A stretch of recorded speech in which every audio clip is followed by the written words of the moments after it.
guys, hindi nila kayo mahihila pababa kahit anong gawin nila sa inyo. Alright, so dead mo lang sa kanila guys, and sabi ko nga, no, the more na hinihila nila kayo pababa, the more na nagiging successful ka, the more na nagiging blessed ka pa sa buhay mo.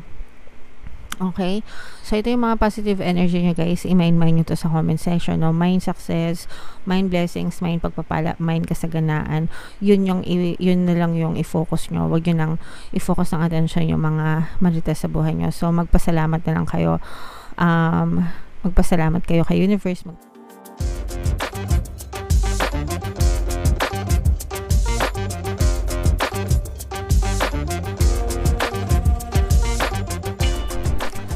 Hello guys, hello Aquarius, welcome back to Pinoy Pixie Tarot. Ang pamagat ng episode natin for tonight is New Moon Kapalaran para ngayong March to April para sa Aquarius, Sun, Moon, Rising, Sign, and Venus. General reading lang mga kapixie, pwede mag-resonate, pwedeng hindi. Combination ng positive and negative energy. So shuffle natin yung cards guys, hanapin natin yung energy ng Moon at saka yung energy ng Aquarius.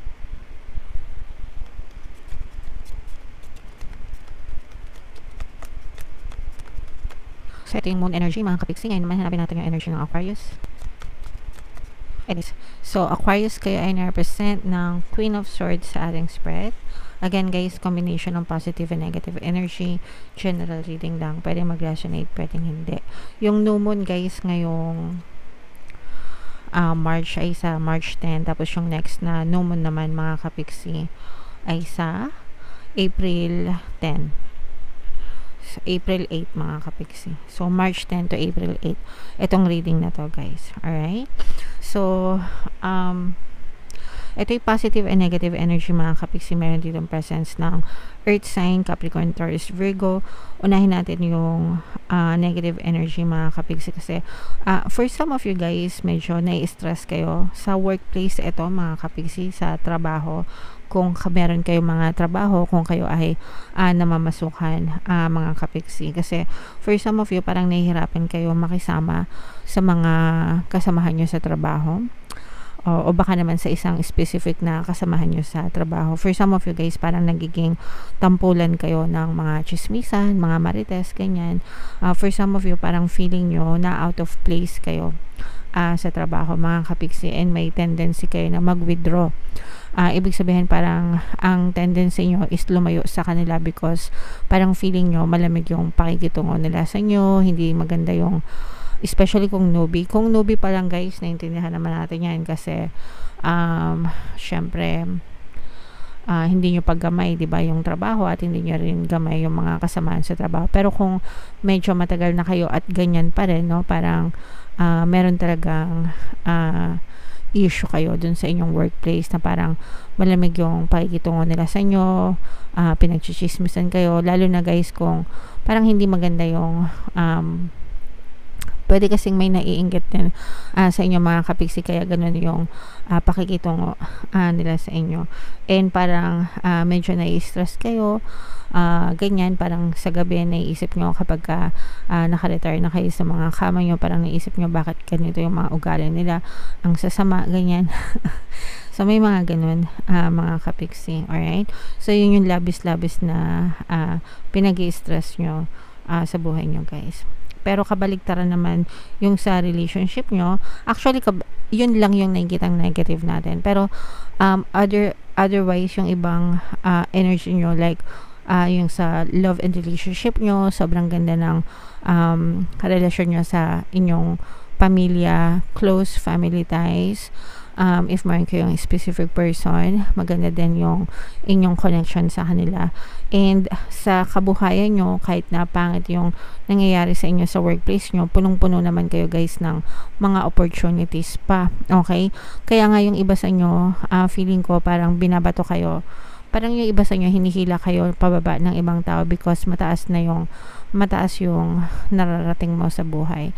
So pwedeng may naiinggit sa inyo mga kapixie, lalo na kung very open kayo sa social media, ganyan, parang may mga nambabash sa inyo, may mga haters, ganyan, may mga haters kayo mga kapixie. So ganun yung ating nakikita sa inyo mga kapiksi. Pero guys, habang hinihila nila kayo pababa, lalo pa kayong tumataas, no? Kumbaga, habang the more that they try to destroy you, the more na mas nagiging successful kayo, guys, okay?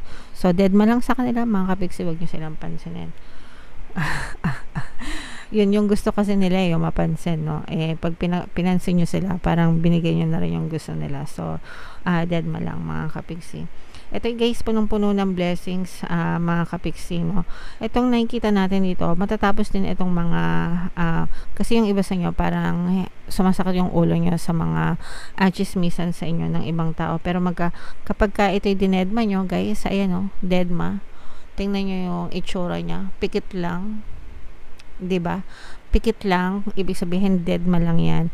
Mga kapiksi, doon kayo magkakaroon ng true peace of mind, guys, no? Kapag dinedma nyo yung mga nagmamarites, yung mga itsuserang fraglet sa buhay nyo.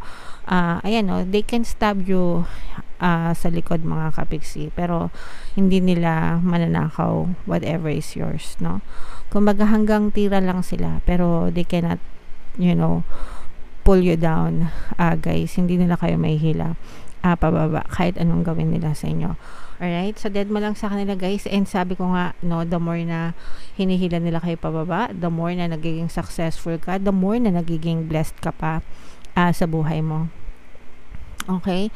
So, ito yung mga positive energy nyo, guys. I-mind nyo to sa comment section, no? Mind success, mind blessings, mind pagpapala, mind kasaganaan. Yun na lang yung i-focus nyo. Huwag nyo nang i-focus ng attention yung mga marites sa buhay nyo. So, magpasalamat na lang kayo. Magpasalamat kayo kay universe, magpasalamat kayo sa nasa taas for all the blessings na meron ka sa buhay nyo. Ganun talaga, guys. Lalo na kung sikat kayo. Feeling ko yung iba sa inyo, sikat kayo, pwedeng nasa social media kayo, kaya medyo sikat kayo, mga kapiksi, no? So, yeah, deadma lang sa kanila, guys. Alright? Haters gonna hate. So, shake it off, sabi nga ni Taylor. Alright? So, comment down below, guys, if feeling nyo naka-resonate kayo dyan. Tingnan natin sa mga kapiksi natin ng mga estudyante, no? If meron pang mga estudyante sa inyo, mga college student, baka nanonood kayo. Feeling ko may mga ganun din, no? Baka kasi ang ganda-ganda mo or ang pogi-pogi mo. Kaya kasi sa school nyo. Tapos, parang may mga ibang naiingit sa inyo. So, deadma lang, guys. Focus lang kayo sa pag-aaral nyo. Okay, so tingnan natin yung additional na mensahe sa inyo. Aquarius, shuffle natin to. Habang sinashuffle natin to, guys, panoorin nyo muna yung video natin regarding sa ating paano mag-manifest ng abundance video course. Kapiksi, sawa ka na ba sa mga struggles at hirap sa buhay mo? Masipag ka ba at masikap sa buhay ngunit hindi ka pa rin umaasenso? Ilang beses ka na bang nag-attempt magnegosyo at mag-invest pero palagi ka pa rin nalulugi? Sa pagkakataon na ito ay maaaring may subconscious beliefs ka na nagiging balakid sa iyong pag-unlad at pagyaman. Introducing, paano mag-manifest ng abundance video course. Dito ay matututunan mong ma-overcome ang mga balakid mo para tuluyan ka ng umunlad, umasenso, sumagana, maging matagumpay, successful at maswerte sa iyong kabuhayan, pera, trabaho, negosyo, salapi at kaperahan ng bonggang-bongga. Dali, mag-send na ng email sa pinoypixitaro@gmail.com at simulan na ang iyong pagyaman ngayon. Alright, so sabay-sabay tayo magpayaman ngayong 2024 mga kapiksi. Mag-avail na kayo ng course, guys, kasi sobrang ganda talaga niyan. And good news mga kapiksi, dahil ngayong March, meron tayong promo. Magbibigay ako ng 1 free pampaswerte subliminal sa lahat na mag-avail ng course, guys. Kaya mag-avail na kayo mga kapiksi. Meron din tayong email coaching, manifest your desires using the law of attraction. If meron kayong mga specific na gusto nyong i-manifest, guys, pwedeng love and relationship, pwedeng money or career, pwede kayong magpabook ng email coaching session with me. Mag-send lang kayo, guys, ng email sa pinoypixitaro@gmail.com.